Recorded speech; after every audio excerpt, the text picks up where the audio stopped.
Dr. Gianni Tognoni, Secretary General of the Rome-based Permanent Pupils Tribunal. Thanks for joining us. Thank you for accepting that interview. Okay, it's a pleasure for me. It's an honor just to be interviewed on such important topics. Thanks for calling me.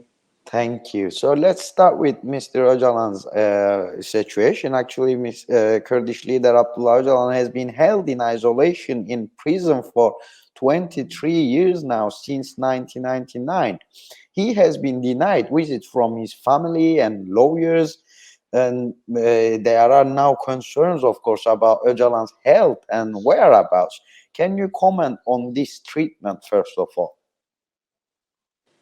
But I think that on one side, it is very easy to recognize that this is the situation which corresponds to one of the worst treatment in terms of torture for the violation of the whole life of a prisoner.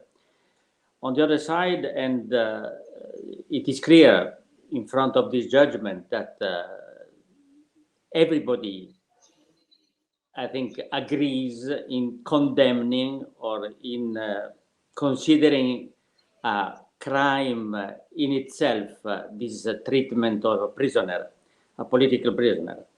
On the other side, what is very bad is that the behavior of the, say, regimes which do not recognize fully human rights with respect to the political opponents are more or less the same in different countries. Is difficult to say or to see what is the worst one. Certainly Öcalan, for the role he has, for the history which led him in that situation, and for the overall conditions of the prisoners in Turkey, is something which is not only very concrete but very symbolic. The fact that we could live and maintaining relationships with countries which in fact deny so explicitly the elementary interpretation of the human rights is the expression of the political importance because it touches not only a person but just the imagination of the movement he represents, and it is even clear that the Turkish government is facing the risk of being condemned because they prefer to show that there is no solution for this situation. And we could only share the condemnation and the worries for the health of Öcalan. Nobody knows clearly it should be so easy to have at least a medical commission or whatever report from an independent body of visitors. Nothing is allowed, and having seen over the years how many people have been left dying by this government is really a very bad situation to consider. What is the importance of freedom of Kurdish leader Abdullah Öcalan and delisting the PKK from terrorist organizations is, as many people are saying, keeping the PKK on forbidden organizations list and keeping Mr. Abdullah Öcalan under isolation is two sides of the same problem. So how would you going to evaluate that?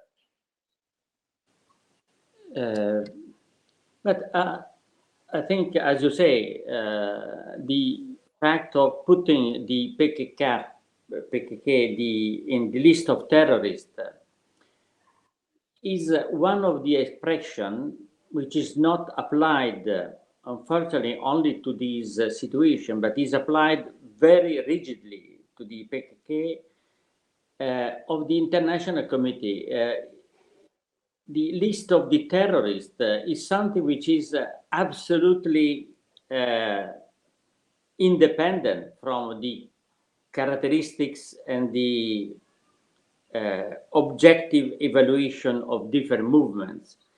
The international politics, when a group or a situation is considered by one of the powers to be a risk, everything is done in order to link officially this population to a qualification which allows the application to this movement, minority group, all the sanctions or all the safety measures which make the activity of this movement or group very difficult, impossible.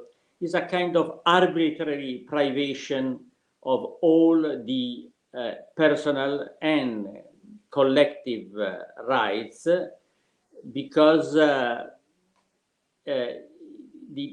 terrorist is a definition which is in fact the expression of the absence of international law, which is clearly expression of an international democratic community, is the expression of the freedom of big powers to create categories of risk. I think that the main comment and the best comment, even if it appears not to be very relevant for the specific qualification of terrorists, is to see the very recent, in these days, qualification of the Israeli situation by Amnesty International as apartheid. Amnesty International is obviously very important, but the judgment on the apartheid has been made by many sources, including United Nations Commission, various groups.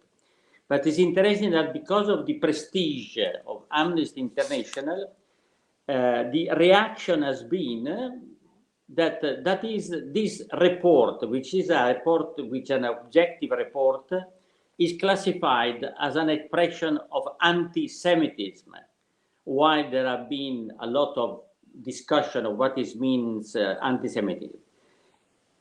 All the world, all the press of the world, including the Washington Post, the New York Times, but all the press of the world where the big power make clear their position, have taken the accusation of anti-Semitism as something serious. And I think that gives the idea of the arbitrariness with which some terms, which are in fact creating violation and massive violation of human rights, or which hide on the other side the violation of the true victims, could have a concrete value because they create a world which depends on the definition, not on facts. And I think that the problem of terrorists, which is given for periods, has been the fate of all the movements. I remember in the Permanent People Tribunal session on the Tamil movement, or they are considered to be terrorists. And in that sense, they have many problems also in the management of their exiles. But in the verdict of the Permanent People Tribunal, it was underlined that the movement of Mandela was become later an hero because the relations of power have changed. The movement of Mandela has been a terroristic group because at that time, even if the international community was in fact against the apartheid at one point, but in order to have some freedom of repression, at least from in front of the public opinion in South Africa, the movement of liberation was called the terrorist movement. What is the importance of freedom of Kurdish leader Abdullah Öcalan and delisting the PKK from terrorist organizations is, as many people are saying, keeping PKK on forbidden organizations list and keeping Mr. Öcalan under isolation is two different faces of the same problem. How would you going to comment on that? I don't think that I have much to add to what I said before, but except that when you have a situation which is declared a chronic situation with no consideration for a real intention to find a solution, just the opposite, it is clear that it is important to have not one target for this attitude, but to have various reasons which could be used depending on the moment of the historical moment of what happens, in order to give the idea that there is a continuity of risk, of danger. And in that sense, you can move from Kurz, PKK, Öcalan. Everything is good because, in fact, what appears, and at least from the facts, and what is, from my point of view, most critical from the point of view of the public opinion, that the situation is very clear to everybody in international political scene. The Kurds and Öcalan in that situation, and therefore the Turkish side of Kurds, is a problem which is critical for many forces now in that part of the world, and more general in the world. And in that sense, you could have whatever reason to try to hide or to put in the second order of magnitude the real facts which happen now, because it is clear that the war or the repression or whatever of Kurds is a permanent theme in the international agenda in various situations, bombing. I think we have not to repeat the chronicle, which has different or complementary protagonists according to the days. But it's clear that the Kurds should not be considered by international actors protagonists of their history.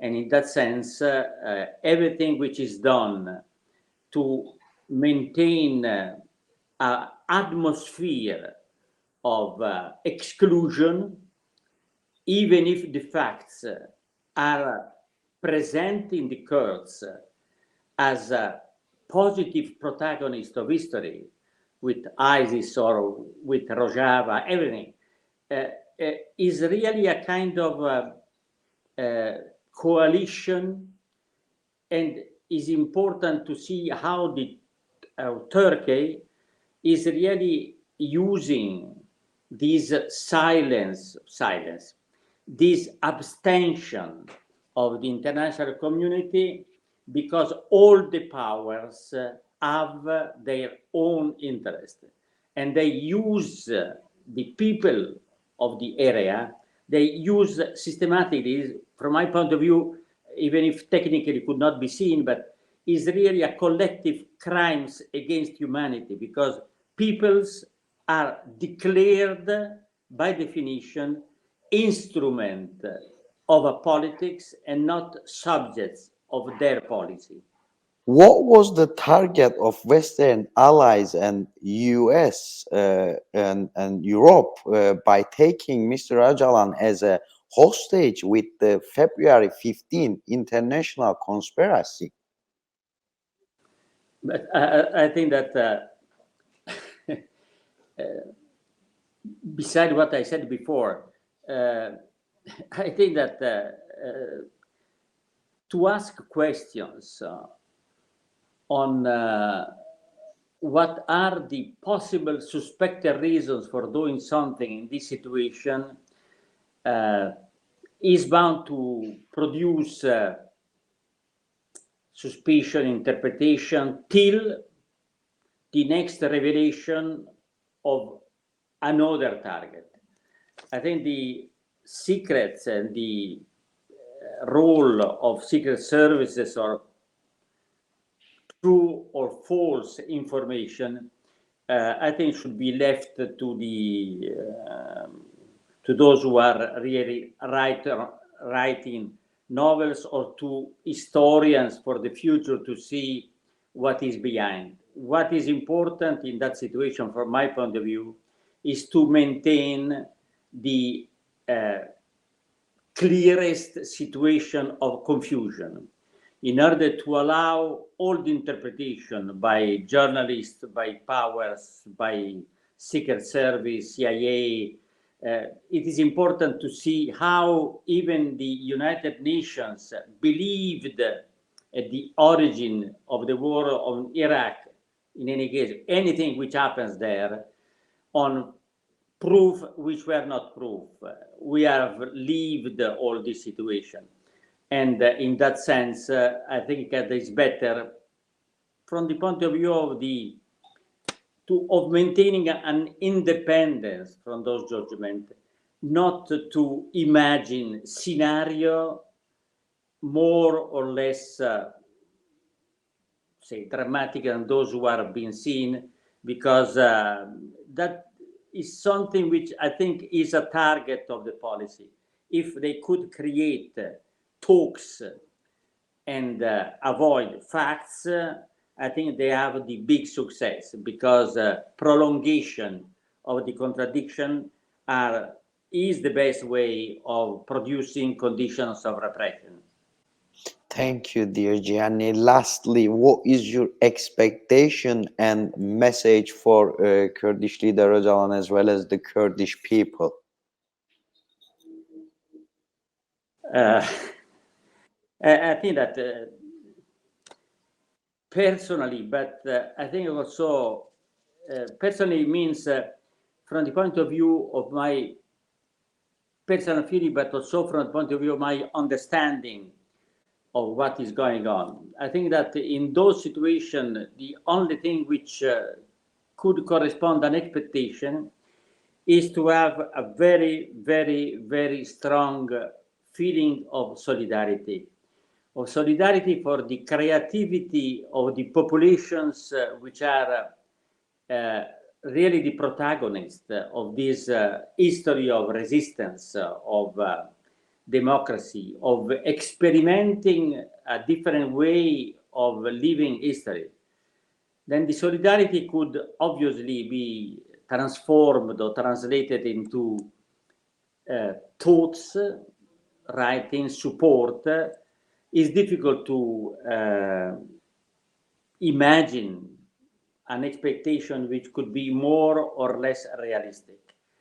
I do hope and wish resistance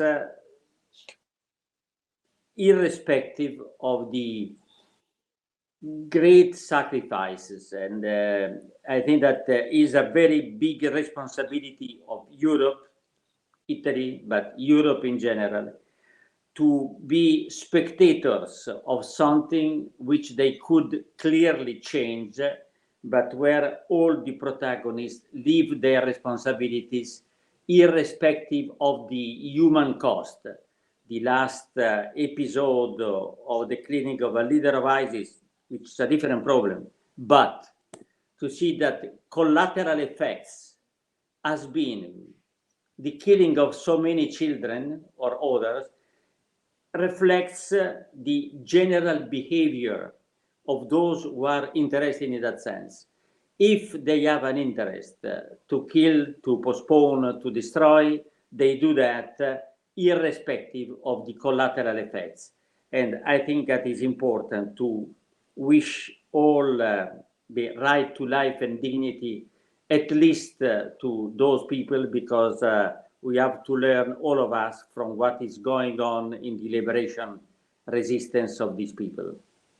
Dr. Gianni Tognoni, Secretary General of the Rome-based Permanent People's Tribunal, thanks for joining us. Thank you for your valuable comments today. Okay, thanks to you. Hopefully Thanks. that's useful. Okay.